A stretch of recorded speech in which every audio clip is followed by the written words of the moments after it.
2011 is turning out to be a really exciting year for cars, especially as Mercedes came out with the CLS 63 AMG, the new SLK, or the Concept A. But my personal favorite, and something that has been lacking in the AMG stable, is a two-door coupe with a lot of power.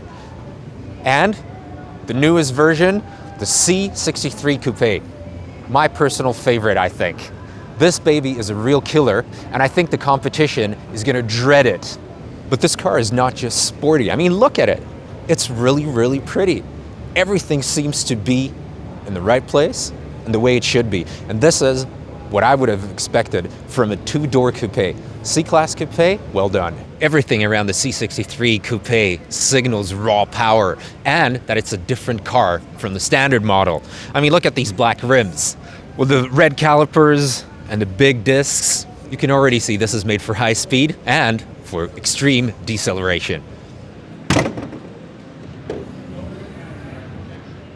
In contrast to the newer AMG models, the C63 Coupe actually retains the 6.3-liter naturally aspirated engine. Well, with over 450 horsepower, who's going to complain?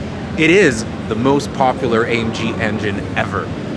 I know practicability is not the first thing that comes to your mind when talking about an AMG model, but let's face it, it is important. You're not only going to be on a racetrack with it, you're sometimes going to want to travel, perhaps a long weekend, and the trunk is big enough.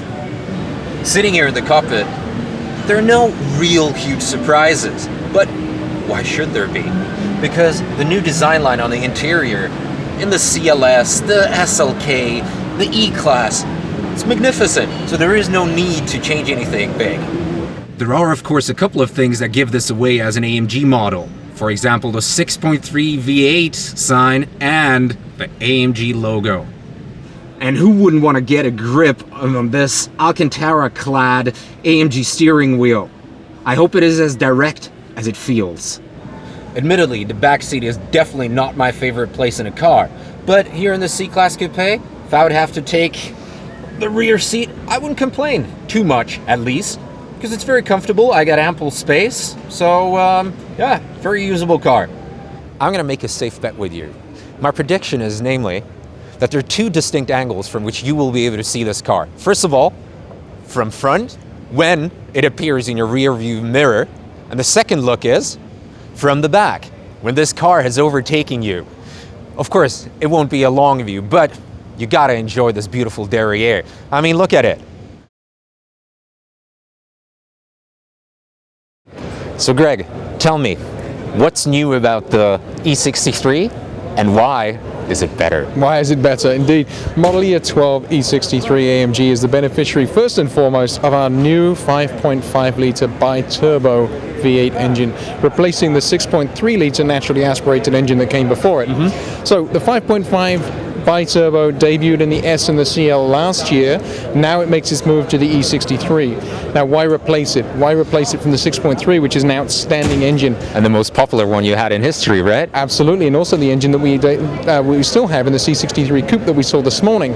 First and foremost, two reasons. Number one, torque. Turbo torque. Torque is king.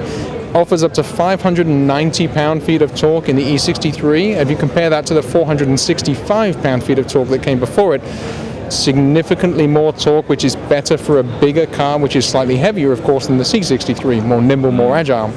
Secondly, fuel economy. Fuel economy improved by up to 33% in this car. Now, 33%, a third, it's a massive number. Torque, driving characteristics, fuel economy really make the E63 into an even more nimble package, and it definitely changes the driving characteristic of this car for the better, even better. Yeah, even better. That's really a good point. But tell me, what other little changes have you done on the interior? Interior we've changed, we just made it a little bit richer, so I think we have new interior combinations available. We also have new Alcantara headliners. We also have nice little touches like the Affalterbach crest, the AMG headquarters crest, which is embossed into the gear lever. We also have some new safety assistance systems available, and also we have a nice new wheel, a new 19-inch standard wheel for the E63, which is much more attractive, I believe, than the wheel that it replaces. I agree. And who says you can't improve the best? Huh?